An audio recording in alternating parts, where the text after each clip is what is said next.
ಹೇಗೆ ಮದುವೆ ಹೇಗೆ ಉಂಟು ಅವನು ಹೇಗೆ ಇವ್ರದ್ದು 100 ಚರ್ಚೆ. ಇವರ ಮಕ್ಕಳ ಬಗ್ಗೆ ಚರ್ಚೆ ಮಾಡ್ತಿದ್ವಿ. ನನ್ನ ಮಗ ಹಾಗಿದ್ದಾನೆ, ನನ್ನ ಮಗ ಹೀಗಿದ್ದಾನೆ, ಅವನದಲ್ಲಿ ಇಷ್ಟು ಮಾರ್ಕ್ ಬರ್ತಿದ್ದಾನೆ, ಅವನು ಅಷ್ಟು ಮಾರ್ಕ್ ಹೋಗಿದ್ದಾನೆ, ಪ್ರತಿಭಾ ಕಾರಂಜಿಯಲ್ಲಿ ಭಾಗವಹಿಸಿದ್ದಾನೆ, ಸಂಸ್ಕೃತಿ ಕಾರ್ಯಕ್ರಮ ಭಾಗವಹಿಸಿದ್ದಾನೆ. ಎಷ್ಟು ನೀವು ಚರ್ಚೆ ಮಾಡ್ತೀವಿ? ನಿಮ್ಮ ಮಕ್ಕಳ ಬಗ್ಗೆ ನೀವು ಪುರ್ಸೊತ್ತು ಮಾಡೋದಿಲ್ಲ, ನೀವು ಚರ್ಚೆ ಮಾಡೋದಿಲ್ಲ. ಇವ್ರು ದೊಡ್ಡ ಜನ ಆಗ್ಬೇಕಂದ್ರೆ ನೀವು ಶಿಕ್ಷಕ ಹೇಳಿಕೊಟ್ರೆ ಮಾತ್ರ ಅವರು ಶಿಕ್ಷಕ ವರ್ಗದವರು ಸ್ವಂತ ಮಕ್ಕಳು ನೋಡುವ ಹಾಗೆ ಅವರಿಂದ ಆಗುವ ಎಲ್ಲ ಪ್ರಯತ್ನ ಮುಖಾಂತರ ಮಾಡ್ತಾರೆ. ನಿಮ್ಮ ಜವಾಬ್ದಾರಿಯಿಂದ ನಾನು ಹೇಳಿ, ನೀವು ಬರೀ ಶಾಲೆಗೆ ಸೇರಿಸಿ ಬಿಟ್ಟರೆ ಆಗುದಿಲ್ಲ. ಟೀಚರ್ ಕೊಟ್ಟಂತ ಹೋಮ್ವರ್ಕ್ ನ ಬ್ಯಾಗ್ ಅನ್ನು ಮನೆಗೆ ತಂದಾಗ ನೀವು ಅದನ್ನು ಓಪನ್ ಮಾಡದಿದ್ರೆ ಅವನು ಕೂಡ ಅಲ್ಲಿ ಇರ್ತಾನೆ, ಮರುದಿವಸ ಬರ್ತಾನೆ, ಟೀಚರ್ ಬೈತಾರೆ, ಮತ್ತೆ ಅವನಿಗೆ ಇಂಟ್ರೆಸ್ಟ್ ಇಲ್ಲ. ಅದೇ ಅವನು ಬಂದು ಬ್ಯಾಗ್ ಅಂತ ತಗೊಂಡಾಗ ಓಪನ್ ಮಾಡಿ ಏನು ಹೋಮ್ವರ್ಕ್ ಕೊಟ್ಟಿದ್ದ ಮಾಡಿಸಿ ಅವ್ನು ಕಲಿಸಿದ್ರೆ ಮರುದಿವಸ ಹೋಗಬಲ್ಲ ಆತ್ಮವಿಶ್ವಾಸ ಧೈರ್ಯ ಮುಖಾಂತರ ಕ್ಲಾಸಿಗೆ ಹೋಗ್ತಾನೆ. ಅದೇ ಅವನಿಗೆ ದೊಡ್ಡ ಮಟ್ಟದ ಆತ್ಮವಿಶ್ವಾಸ ಮತ್ತು ಶಕ್ತಿಯಾಗಿ ಪರಿವರ್ತನೆ ಆಗ್ತದೆ ಹೇಳಲಿಕ್ಕೆ ನಾನು ಸೂಚಿಸುವುದು. ಇದು ನಿಮ್ಮ ಜವಾಬ್ದಾರಿ ಆಗಿದೆ. ನೀವು ತಾಯಂದಿರು ಆಲೋಚನೆ ಮಾಡ್ಬೋದು, ನಾನೇ ಕಲೀಲಿಲ್ಲ, ನಾನು ಇವರಿಗೆ ಏನು ಕಲಿಸ್ತಂತ ನೀವು ಆಲೋಚನೆ ಮಾಡ್ಬೋದು.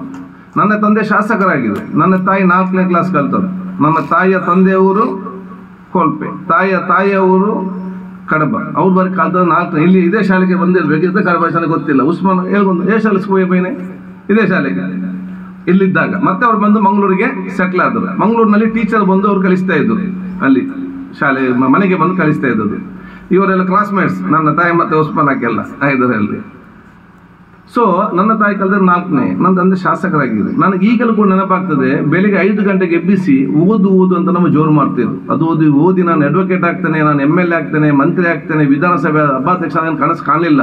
ಅದು ಓದಿಗೊಂದು ಶಕ್ತಿ ಇದೆ ಅಂತ ಗೊತ್ತಿತ್ತು. ಆ ಕೆಲಸ ನಿಮ್ಮೆಲ್ಲರ ಪ್ರೋತ್ಸಾಹ ಕೊಡೋ ಕೆಲಸ, ನಿಮ್ಮೆಲ್ಲರ ತಾಯಿಂದರ ಇವತ್ತು ತಂದೆಂದರ ಕೆಲಸ ಇವತ್ತು ನಾನು ಆಗ್ಬೇಕನ್ನು ನಾನು ಹೇಳಲಿಕ್ಕೆ ನಾನು ಇವತ್ತು ಇಚ್ಛಿಸುವುದು. ಅದು ನಿಮ್ಮ ದೊಡ್ಡ ಮಟ್ಟದ ಜವಾಬ್ದಾರಿ ಅಂತ ಹೇಳಲಿಕ್ಕೆ ನಾನು ಇವತ್ತು ಬಯಸ್ತೇನೆ. ಆ ಸ್ಥಾನಕ್ಕೆ ತಗೊಂಡು ಬಂದ ಕೆಲಸ ಬಹುಶಃ ನಿಮ್ಮೆಲ್ಲರಿಂದ ಇವತ್ತು ಆಗ್ಬೇಕಂತ ಹೇಳಲಿಕ್ಕೆ ನಾನು ಇವತ್ತು ಇಚ್ಛಿಸಿ ಎಲ್ಲ ವಿದ್ಯಾರ್ಥಿ ಶುಭಾಶಯ ಸಲ್ಲಿಸಿ ಎಲ್ಲರಿಗೂ ದೊಡ್ಡ ಸ್ಥಾನಕ್ಕೆ ಹೋಗಲಿ, ನಿಮ್ಗೆಲ್ಲರೂ ಕೂಡ ಗೌರವ ಬರಲಿ. ನಾನು ಈ ಶಾಲೆಯ ಮುಖ್ಯ ಶಿಕ್ಷಕರು, ಶಿಕ್ಷಕ ವರ್ಗದವರು ಕೂಡ ನಾನು ಅಭಿನಂದಿಸಿ ಇಚ್ಛಿಸ್ತೇನೆ. ಬೇರೆ ಬೇರೆ ಸಮಸ್ಯೆ ಇದ್ರೂ ಕೂಡ ತಾವೆಲ್ಲರೂ ಕೂಡ ಬಂದು ಸ್ವಂತ ಮಕ್ಕಳಾಗಿ ಪಾಠ ಕೊಟ್ಟು ಅವ್ರಿಗೆ ಕಲಿಸುವಂತ ಸಂದರ್ಭದಲ್ಲಿ ಶಾಲಾ ಸಮಿತಿಯವರು ಎಲ್ಲ ಜವಾಬ್ದಾರಿ ಏನಿದೆ ಸಂಪೂರ್ಣವಾದ ಸಹಕಾರ ಕೊಡಬೇಕು.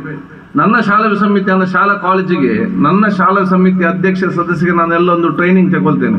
ಎಂತ ಟ್ರೈನಿಂಗ್?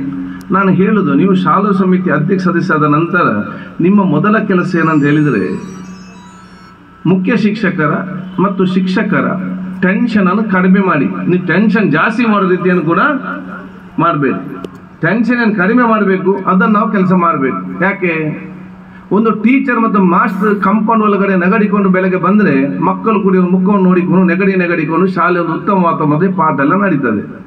ನಿಮ್ಮ ಗ್ರಾಚಾರಕ್ಕೆ ಟೀಚರ್ ಮತ್ತು ಮಾಸ್ಟರ್ ಟೆನ್ಷನ್ ಅಲ್ಲಿ ಬಂದು ಇಲ್ಲಿ ಇದ್ರೆ ಇವರ ಮುಖವನ್ನು ಮಕ್ಕಳು ನೋಡಿ ಮಕ್ಕಳು ಕೂಡ ಟೆನ್ಷನ್ ಆಗಿ ಇವರಿಗೆ ಪಾಠ ತಲೆಗೆ ಹೋಗುದಂತ ಪರಿಸ್ಥಿತಿ ಆಗ್ತದೆ. ಅದು ಮಕ್ಕಳು ಟೀಚರ್ಗಳ ಟೆನ್ಷನ್ ಕಡಿಮೆ ಮಾಡುವ ಜವಾಬ್ದಾರಿ ಶಾಲಾ ಸಮಿತಿ ಅಧ್ಯಕ್ಷ ಸದಸ್ಯರುಗಳ ಹೆತ್ತವರ ನಿಮ್ಮೆಲ್ಲರ ದೊಡ್ಡ ಮಟ್ಟದ ಜವಾಬ್ದಾರಿ. ಯಾಕಂತ ಹೇಳಿದ್ರೆ ಅವರಿಗೆ ಬೇಕಾದಂತ ಪ್ರೋತ್ಸಾಹ ಕೊಟ್ಟು ಅವರಿರುವಂತಹ ಬುದ್ಧಿಶಕ್ತಿ, ಅವರಿಂದ ನಾಲೆಜ್ಗಳನ್ನು ನಿಮ್ಮ ಮಕ್ಕಳಿಗೆ ಪರಿವರ್ತನೆ ಮಾಡುವಂತಹ ಜವಾಬ್ದಾರಿ ನಿಮ್ದಾಗಿದೆ. ನಿಮ್ಮ ಮಕ್ಕಳಿಗೆ ನಿಮ್ಮ ಕೈಲಿ ಪಾಠದಲ್ಲಿ ಶಾಲೆ ಮಾಡ್ಲಿಕ್ಕೆ ಆಗ್ತದ? ಸೊ ಅವರಿಗಿರುವಂತಹ ಎಲ್ಲ ಕೌಶಲ್ಯತೆ, ಎಲ್ಲ ನೈಪುಣ್ಯತೆ, ಎಲ್ಲ ಮಾಹಿತಿಗಳು, ಎಲ್ಲ ವಿಚಾರಗಳನ್ನು ಅದನ್ನು ಬಹುಶಃ ನೀವು ಮಕ್ಕಳಿಗೆ ಟ್ರಾನ್ಸ್ಫರ್ ಮಾಡಬೇಕಾದ್ರೆ ಈ ರೀತಿಯ ವಾತಾವರಣ ನಿಮ್ಗೆಲ್ಲರಿಗೂ ಕೂಡ ಅಗತ್ಯ ಅಂತ ಹೇಳಲಿಕ್ಕೆ ನಾನು ಇವತ್ತು ಇಚ್ಛಿಸುವಂಥದ್ದು. ಆದ ಕಾರಣ ಈ ಒಂದು ಶಾಲೆ ಇವತ್ತು ಅಭಿವೃದ್ಧಿ ಆಗಬೇಕಾದ್ರೆ, ಮಕ್ಕಳ ಭವಿಷ್ಯ ಮುಂದೆ ಬಂದು ನಿಲ್ಬೇಕಾದ್ರೆ ತಾವೆಲ್ಲರೂ ಕೂಡ ಇದರಲ್ಲಿ ಒಗ್ಗಟ್ಟಿನ ಸಹಕಾರ ಕೊಡಬೇಕಂತ ಹೇಳಲಿಕ್ಕೆ ನಾನು ಇವತ್ತು ಬಯಸ್ತೇನೆ.